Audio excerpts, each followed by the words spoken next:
The film begins in 507 AD in Denmark, where a lively celebration is taking place in a large hall.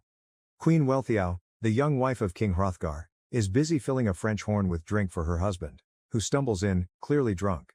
She serves him the drink, trying to hide her embarrassment as he behaves wildly and is dressed rather carelessly. As the celebration continues, Hrothgar, in a cheerful mood, starts tossing treasures into the crowd. The guests scramble to grab the gold, and in a moment of generosity, he gives his advisor, Unferth, a beautiful gold necklace, which adds to the festive spirit. But outside the hall, a massive creature lurks in a dark cave, disturbed by the loud noise from the hall. Sensitive to the loud noises, the creature grows increasingly irritated by the sound of celebration. Suddenly, it crashes through the wooden doors, sending everyone inside into a panic.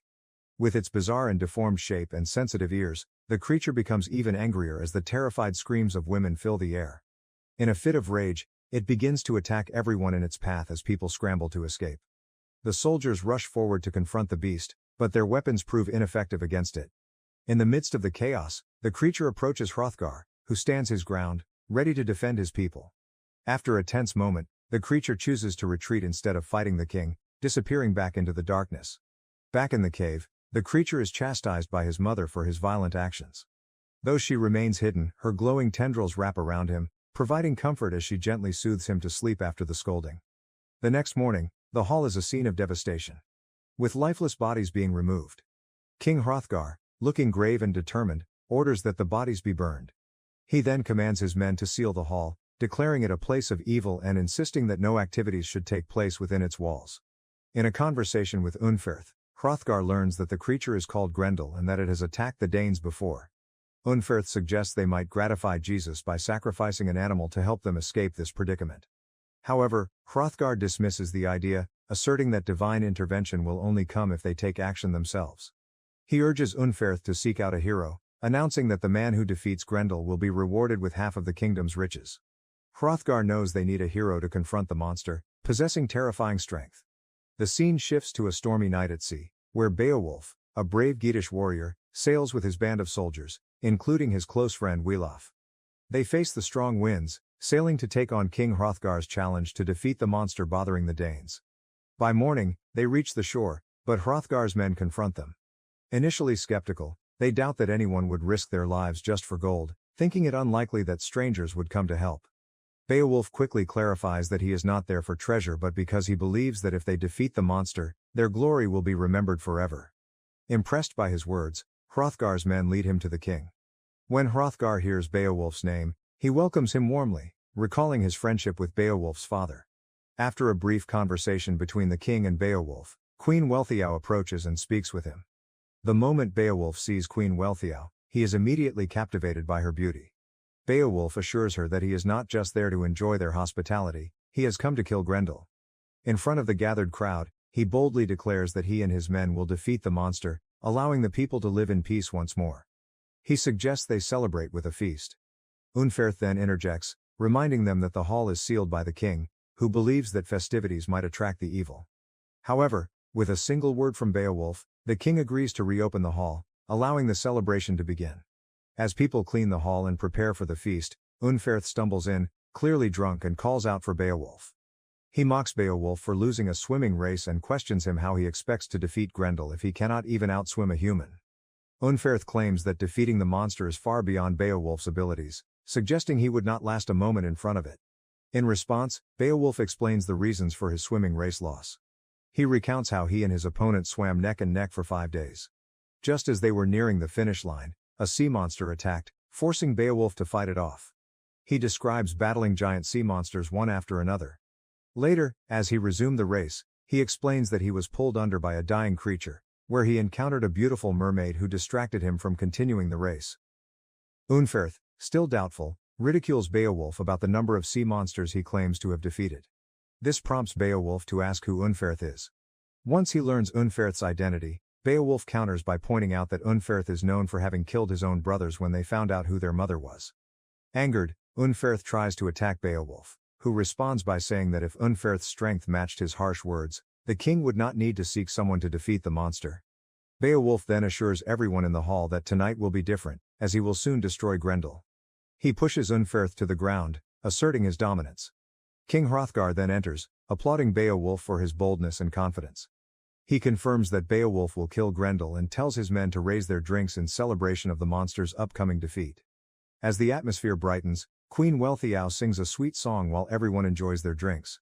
King Hrothgar then calls for Beowulf and shows him a royal dragon horn, explaining how he fought and risked his life to obtain it. He points out a vulnerable spot on the dragon's throat on the horn, emphasizing that if Beowulf ever needs to kill a dragon, he should aim there. Noticing a connection between Beowulf and his wife, Hrothgar hints that if Beowulf successfully defeats Grendel, he might have a chance at winning her beauty, referring to both his wife and the royal horn. As the night goes on, guests begin to leave the hall, and others start to doze off. King Hrothgar, tired from waiting for the monster, tries to take the queen to their bedroom, but she resists. When the king attempts to force her, Beowulf intervenes, asking the queen to sing another song for him. This request convinces Hrothgar to let her stay and sing for Beowulf's men. Her melodious voice drifts into the night, distracting the monster in its cave, which is sensitive to even the softest sounds. Meanwhile, back in the hall, the queen expresses her shame over the king having no heirs. In an unexpected move, Beowulf begins to undress in front of her, stating that since the creature has no weapons, he should fight it without any himself to keep it fair. This bold action causes the queen to flee from the hall. Later, as the gates of the hall close, Beowulf lies on the ground, naked. Wiglaf asks what they should do while he sleeps, and Beowulf instructs them to sing loudly. Following his command, his soldiers start singing, hoping to disturb Grendel and provoke it into confronting them. Just as they expect, Grendel soon arrives at the hall to confront them. One of Beowulf's men, never having seen the creature before, opens the door but is quickly thrown aside by Grendel. The monster begins to attack the soldiers one by one. Hearing the chaos, Beowulf wakes from his sleep, where he sees the fire flickers and turns blue. As Beowulf assesses the situation, he sees his men being slaughtered by Grendel. He soon realizes that Grendel has hypersensitive hearing, which explains why he interrupts Hrothgar's celebrations as the noise is physically painful for him. Understanding this, Beowulf leaps onto Grendel's back and strikes at the creature's sensitive ear pads, causing it immense pain and rupturing its eardrum. Grendel, in the midst of the chaos, tries to escape, but Beowulf will not allow it. He manages to trap Grendel's hand in a chain, securing it to various pillars in the hall. As Grendel is struggling with all its strength to break free, Wiglaf comes to Beowulf's aid. Together, they work to prevent Grendel from escaping. Beowulf then locks the door, pinning Grendel's arm in the process. This ultimately results in Grendel losing one of its arms and retreating back to its cave. Beowulf's soldiers then announce their victory over the creature that has troubled the Danes. After Beowulf's victory over Grendel, King Hrothgar and Queen Wealhtheow hear the news. King Hrothgar tells her that the next day will be a momentous occasion and asks her to join him in bed, as they need an heir for the kingdom. However, Queen Wealhtheow refuses, saying she cannot be close to him after learning about his past relationships. Hrothgar regrets his earlier choice about sharing the details of those incidents with her. Meanwhile, Grendel returns to the cave in pain and collapses into the pond where his mother lives. As they talk, he mentions Beowulf's name when she asks who harmed him. As he dies, his body begins to shrink and his mother sings him a lullaby for one last time. She mourns over his lifeless form, placing it on a nearby stone and crying out in sorrow. Her wails echo through the area. At the same time, Beowulf and Wiglaf are honoring their fallen soldiers by burning their bodies and paying their respects. Wiglaf feels deeply saddened by the loss of his comrades. In the next moment, King Hrothgar calls for another gathering in the hall. He notes that not long ago, the hall only reminded them of death and destruction, but now it symbolizes their victory over Grendel, whose severed arm hangs above the gate. He then asks Queen Wealhtheow to present the royal dragon horn to Beowulf, as promised. Later, as everyone feels peaceful after the celebration, Beowulf has a dream. He sees Queen Wealhtheow trying to reach him, asking for a child. Suddenly, she screams and transforms into a monstrous figure, waking him from the dream. When he opens his eyes, he sees a woman screaming and fleeing the hall. He then notices the bodies of soldiers hanging from the rafters, killed in the night. Wiglaf enters and shares his thoughts, suggesting that Grendel might have grown a new arm to replace the one Beowulf had severed. After this, Beowulf and Wiglaf approach King Hrothgar, who informs them that it is not Grendel who is responsible but his mother, who they believed had left the land long ago. This enrages Beowulf, who questions how many more monsters he must defeat and whether he alone must eradicate their entire lineage. Hrothgar assures him that Grendel's mother is the last of her kind. Beowulf then inquires about Grendel's father, and Hrothgar confirms that he poses no threat to mankind. Just then, Unferth enters the room and apologizes to Beowulf for his earlier doubts, asking for forgiveness. He hands Beowulf a sword that once belonged to his grandfather. Beowulf remarks that the sword is not suited to combat the magic of the demons.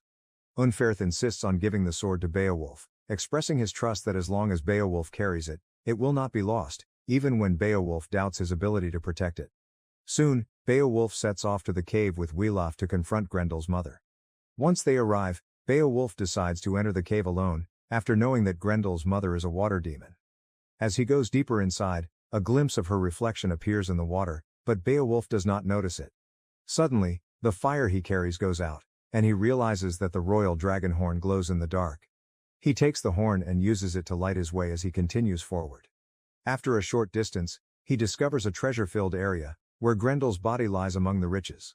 While he examines the scene, Grendel's mother speaks to him from the shadows without showing herself. When Beowulf challenges her to reveal herself, she emerges from a puddle, appearing as a beautiful woman adorned in gold with a long tail. She praises his bravery, but as Beowulf attacks her with the sword given by Unferth, she vanishes and reappears behind him. Despite his repeated attempts to strike her, his sword passes harmlessly through her. She then offers him a tempting deal. To give her a son to replace Grendel and promises him greatness as the greatest king who has ever lived. She asks him to let her keep the royal dragon horn and demonstrates her power by grabbing Unferth's sword, which melts like butter in her grip. She claims that her promise remains valid as long as she has the horn, and Beowulf appears tempted by her offer as they grow intimate towards each other. Afterward, Beowulf returns to the hall carrying Grendel's head and announces that he has killed both Grendel and his mother. He lies and tells grand stories about the battle, claiming he left his sword stuck in Grendel's mother and lost the royal dragon horn during the fight. As King Hrothgar hosts another feast, he pulls Beowulf aside for a private conversation. The king asks if Beowulf truly killed Grendel's mother. Beowulf confidently replies that he would not have returned if he had not. Despite Beowulf's boasting and referring to Grendel's mother as a hag, Hrothgar sees through his bravado. He indirectly reveals to Beowulf that he too was seduced by Grendel's mother and is actually Grendel's father. Beowulf is taken aback by this revelation, realizing that the curse has now passed to him after Hrothgar's affair with the demon. He leaves the conversation and heads back inside the castle. Once inside, King Hrothgar announces that since he has no heirs, he bequeaths everything he owns, including the throne and Queen Wealhtheow, to Beowulf upon his death. He then passes the crown to Beowulf and steps outside, choosing to end his life by jumping from the castle wall onto the beach below. As everyone rushes to see him, they are horrified to find his body on the shore. A golden light envelops the king's body and Beowulf is then crowned as the new king, with the crowd kneeling before him in respect. The scene shifts 50 years ahead, revealing an older, grayer Beowulf, now estranged from Queen Wealhtheow. He stands on a battlefield, watching his soldiers win, but he feels a deep sadness despite their success. Although Grendel's mother kept her promise, granting him glory and unmatched success, Beowulf believes his achievements are hollow, won through a sinful relationship with a monster rather than his own skill. Returning to the palace, Beowulf finds his secret mistress, Ursula. Their affair is hidden from everyone, though Queen Wealhtheow knows about it but chooses to remain silent. On the anniversary of Beowulf's victory over Grendel, people celebrate his triumph. Unferth arrives and presents Beowulf with the royal dragon horn, which his slave found on the moors. Beowulf feels anxious and hesitates to take it back, knowing that his bond with Grendel's mother has now ended. Later that night, King Beowulf has a nightmare about confronting Grendel's mother in her cave. Ursula gets out of bed and leaves the room, where she finds Queen Wealhtheow waiting for her. The queen holds no grudges against Ursula. As Ursula asks what had happened between them, they suddenly witness a flying dragon attacking a nearby village. A golden figure appears and instructs Unferth to deliver a message to King Beowulf, referring to him as his father. After hearing Unferth's message about sin, Beowulf realizes who it is and prepares to confront Grendel's mother in her cave. As he is about to leave, Queen Wealhtheow enters and suggests that a young hero should save the kingdom. Beowulf refuses, insisting that he will face Grendel's mother himself. He then confesses his affair with her and reconciles with Queen Wealhtheow before heading out. Beowulf and Wiglaf venture into the cave once more, and as before Beowulf enters alone. As he just enters the cave, Grendel's mother appears. Seeing her, he throws the royal dragon horn at her as an offering to prevent further attacks on his lands. However, she declares it is too late for any deal and reveals a massive dragon that suddenly assaults Beowulf, throwing him out of the cave. The dragon then heads towards Beowulf's kingdom, with Beowulf and Wiglaf in pursuit. As Beowulf tries to cling to the dragon to stop it from reaching his home, he spots a glowing red spot in its throat, recalling a lesson from Hrothgar. When he attempts to strike, his own men attack the dragon, causing Beowulf to lose his grip. Moments later, he eventually manages to climb back onto the dragon, who continues to wreak havoc on his kingdom. The dragon tries to shake him off and even drags him underwater. As he is submerged, he spots a chain and seizes it. He then throws the chain around the dragon's neck as it surfaces, managing to cling on and rise alongside the creature. Meanwhile, the dragon sets its sights on Ursula and Queen Wealhtheow, cornering them on the bridge outside the castle. In a fierce confrontation, Beowulf launches an attack on the dragon, ripping its wings apart. Despite its injured wings, the dragon tries to attack the ladies again. Just as it prepares to breathe fire, Beowulf lunges for the glowing spot in its throat, but he cannot reach its heart because of the flames inside. To protect the women, he cuts his arm that is holding the chain to get closer to the dragon's heart. As he aims to strike, his sword gets pulled into the creature and breaks. Beowulf then swings himself around, determined to reach the heart while the dragon threatens Ursula and the queen. At the last moment, he successfully rips out the heart, causing the dragon to crash down and destroy the castle. The dragon's fall mortally wounds Beowulf, but he survives long enough to see the dragon's body transform into the humanoid form of his son before it is washed away into the sea. As Beowulf breathes his last, Wealhtheow arrives after rescuing Ursula and Queen Wealhtheow. Beowulf attempts to reveal the truth about Grendel's mother but dies before he can finish his story.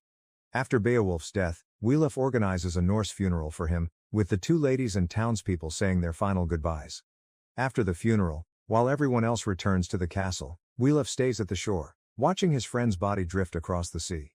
He discovers the royal dragon horn on the beach, and as the funeral ship is set ablaze, he also sees Grendel's mother give Beowulf one last kiss. As the ship sinks, Grendel's mother rises from the water, trying to lure Wealhtheow, who now holds the royal dragon horn. He steps into the water but hesitates, unsure of what to do next.